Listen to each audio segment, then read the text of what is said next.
Order! Order! You are an incorrigible delinquent at times. Behave yourself, man!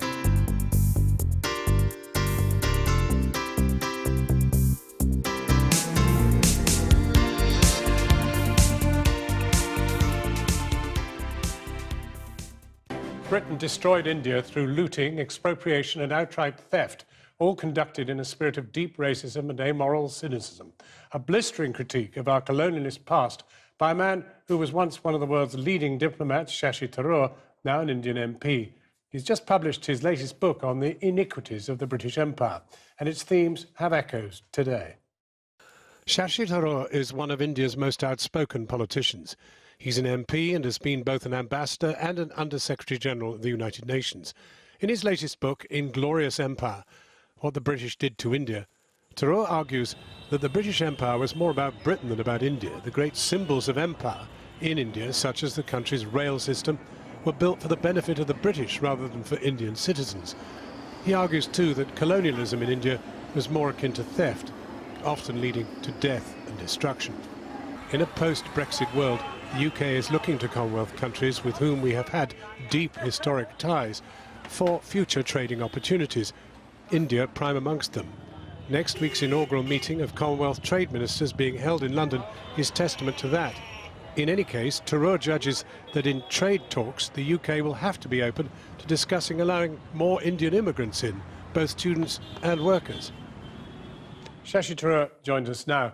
Now, I mean, empire, does it mean anything to Indians anymore? Not really, John. I think people have largely forgotten it, and Indians are very good at forgiving and forgetting, so they're forgotten as well, which is what I object to. Let them forgive, but let them not forget.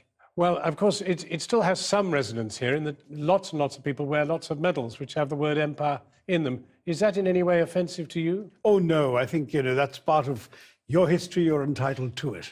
So is it a British problem or an Indian problem? No, I think it is a British problem. First of all, because there is so much historical amnesia about what the empire really entailed. The fact that you don't really teach colonial history in your schools.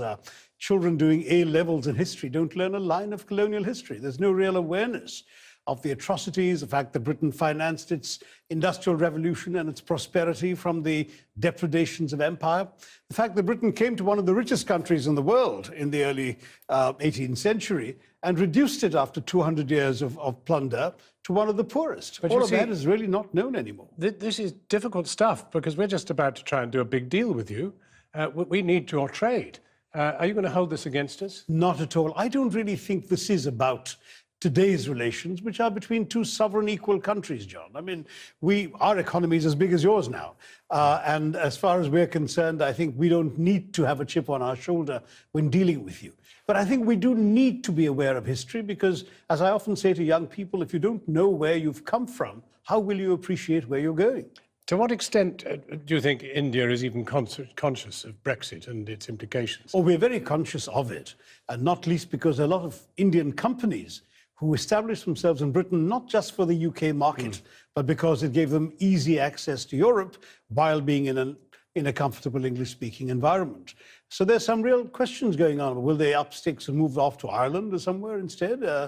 Some of these issues are very much there. Will there now be the possible free trade agreement with Britain? Well, and what about immigration? Because Indians feel very strongly about that, not least the fact that Indian students have a real problem getting here to university. And we've raised that issue, I believe, in our bilateral contacts for some time now. We're very concerned about conditions for Indian students, as well as the temporary work permits that many of them require after their studies to be able to gain some practical experience. I think I see the kind of deal which would have to be struck, which would be presumably one which would talk about free movement of people to some extent. Well, I mean, the real issue is exactly if you don't really want a lot of foreigners in this country, what exactly are you going to give India in return for selling your goods to the Indian market? I think you will need to accept that India's strengths are in providing services, in providing people, in providing expertise in areas like IT and software, which is amongst our strengths and where you can use all of this.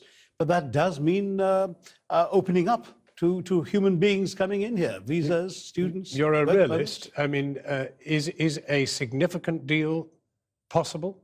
I think only if there's real give and take in a negotiation. It's just not going to happen automatically, and certainly not because of any nostalgia for empire, John. Really? I mean, surely we have a special relationship, as Mr. Trump would put it. If you keep losing to us at cricket, we probably will consider that a good special relationship worth maintaining. But no, jokes apart, I think there are obvious affinities which will continue and which are there, but they're not enough. Trade negotiations are hard-headed, realistic business propositions, and there will have to be some give. And presumably not done overnight. No, and it probably can't even start officially until the EU Brexit is done, which is still some time away, isn't it? It certainly is. Well, Shashi Tharoor, thank you very much indeed for coming in to talk to us. The book sounds a pretty heavy read in the sense Oh, no, it's light and impassioned. I promise you your readers will enjoy it. Sounds positively blood-curdling. Thanks very much. I've been getting